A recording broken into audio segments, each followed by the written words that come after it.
And welcome to Buy Wandy, and welcome back if you're a returning subscriber. Welcome if you are new and you just happen to stumble up. Click the subscribe button, click the like button, click the comment button, and tell me what you think so far of everything that you're seeing here, and check out all my other videos on this channel. So I am Wandy M, here to share all things real about the digital world, from education, job markets, and personal financial management for those old and new to the game. This is never seen before content for majority of us here, but I am here to spill the beans on these digital secrets that we are unmasking today.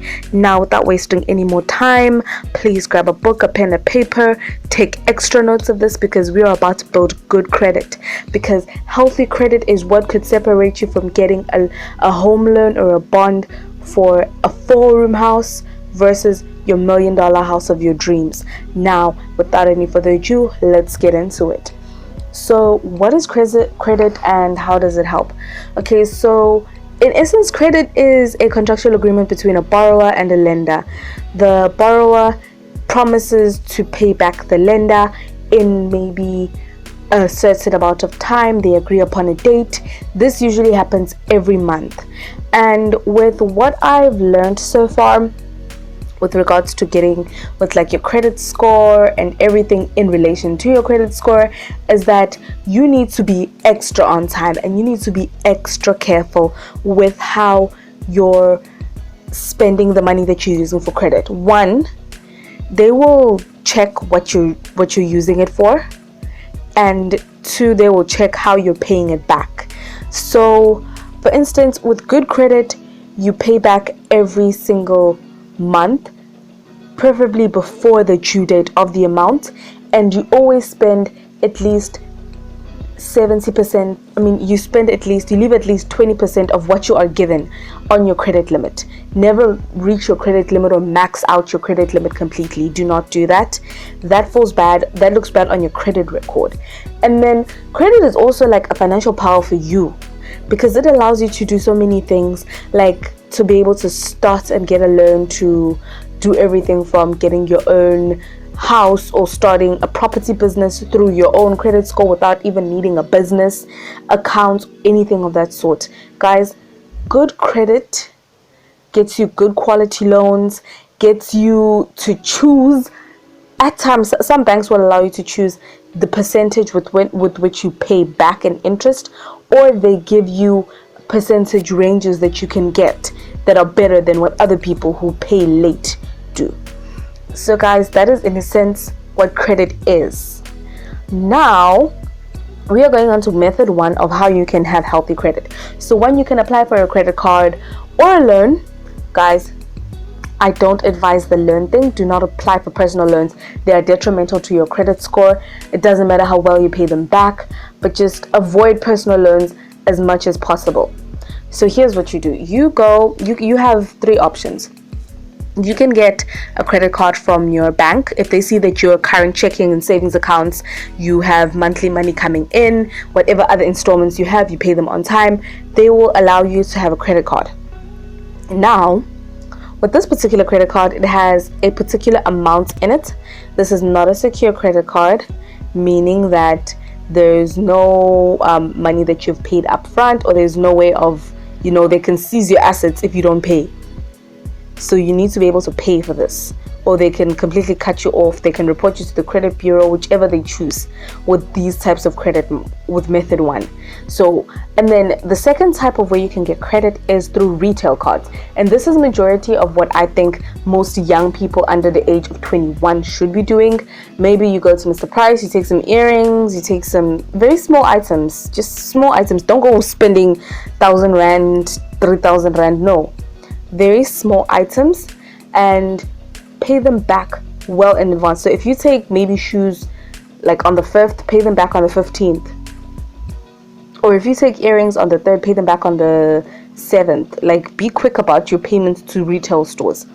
And then a joint account with your parents or with your spouse, depending on whether you're single or just whoever has the better credit score. When you combine your credit score, they can vouch for you and you can get credit.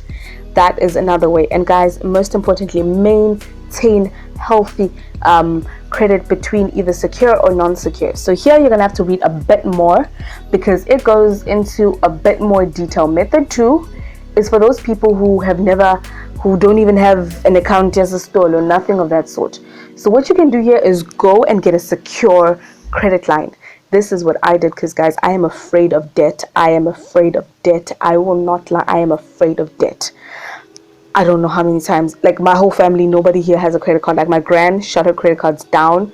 Me and mom came up with a payment system. She shut all of those cards down. Now she has a secure credit system. So with a secure credit system, you pay the bank in advance and they keep this as more of like a deposit. And with that deposit, they allow you to borrow certain amounts of money and then pay it back. And this is the initial amount that you pay, and then afterwards you do the whole pay and back. It's like a deposit for your flat. You only get it when you move out. So when you particularly close down this account or when you leave this account, you get that money back, provided you don't owe them anything. If you owe them something, they will deduct from whatever money was left and then they'll send back the balance. Or if you owe nothing, then you get that entire money back. And I advise this to people who are very scared of credit and you don't know what you're going to do, but you need credit in order to. So it's not impossible, guys, to get credit if you've never had a card store or anything like that. It's just going to make your life a little bit more harder, because for me it was hard to get a cell phone, it was hard to get internet connection at home, Wi-Fi, business, all that stuff. It's hard, like, if you don't have that type of credit. So that's why I had to start with like secured credit. I'm using it for a particular business venture that I'm going to have, so I'm going to tell you how that goes. Now, guys, to apply for secure credit, you'll need to send the company a refundable security deposit. I already told you guys this. Make sure that you send your security deposit no more than, if you're a beginner, no more than 3,000 Rand. No more than that. You don't need that much of credit in your life, ever. So now, another thing here is just to lastly, like, this is my last segment of it, but I believe that this is one of the most important things. How do I know that my credit is healthy? So you know that your credit is healthy, one, with this credit scoring system. Now you can go to clearscore.com. If you're from South Africa, you can go and check it at ClearScore. They tell you, you put in all of your credentials, everything, they calculate it for you. You can have a personal banker. I'm still going to do a video on which people or which banks provide personal bankers and don't charge you an arm and a leg in order to have that particular type of a service.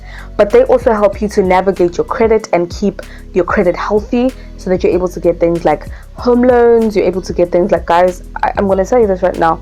Don't use a credit card to get a car. I will smack you in the head if you use it to get a car. I will smack you on the head. A car is not something that you must go into debt for, because that is a depreciating asset. There is another video that I will be making on depreciating assets as well, because, guys, I will knock you on the head if you spend your credit card amount on a car. I will knock you on the head, honest to God, and I will tell you why in that video that is coming up. So another thing is, you're also most likely to get like preferential interest rates if you have a healthy credit score. Like I will say, for beginners, in your first year, you're looking to be around 850, like 580 to 699, you see, around there. And then anything above 700 is a great credit score as well. You can also get a 700 credit score on your first year. I'm still working towards that because I don't use credit as much as I should in order to get the access to money that I might need in the future for business purposes and for school purposes. But I'll tell you guys that about in another situation. But guys, always pay your, like I will say this, I don't know how many times, always pay before the day. Always pay before the day. I don't care whether you're like, if I miss 1 month, no. Like, okay guys, I'll leave you with these final notes, these final words. Guys, if I tell you anything about credit, please take these words seriously. Even if you have good credit, if you have more debt than you do credit, then you do like a healthy amount of money in your account, they will still not give you preferences, because why you have so much of credit? No, keep your credit and your income like at a 20% credit, 80% your own money. Like, don't go over that. And then make sure that you pay your full installments, because if you pay half and then another half that's still prejudiced on your credit score. Nobody's going to take you seriously. And if you have if you're a student under the age of 18, even if you're under the age of 18, you can still get a credit card and still build your credit score. That's how some of these kids are buying houses at age 21. If I knew about this, guys, I would have been on this bandwagon. But anyway, we move, we slice, we carry on. So guys, this is all that I have for you guys on healthy credit. This is what I used for my beginners, my young people, my people who are still coming up in the world. Honestly, this will open up so many doors for you financially and also teach you how to be responsible with your own money. It's been real, it's been great, and thank you very much for being here. Love, Wandy.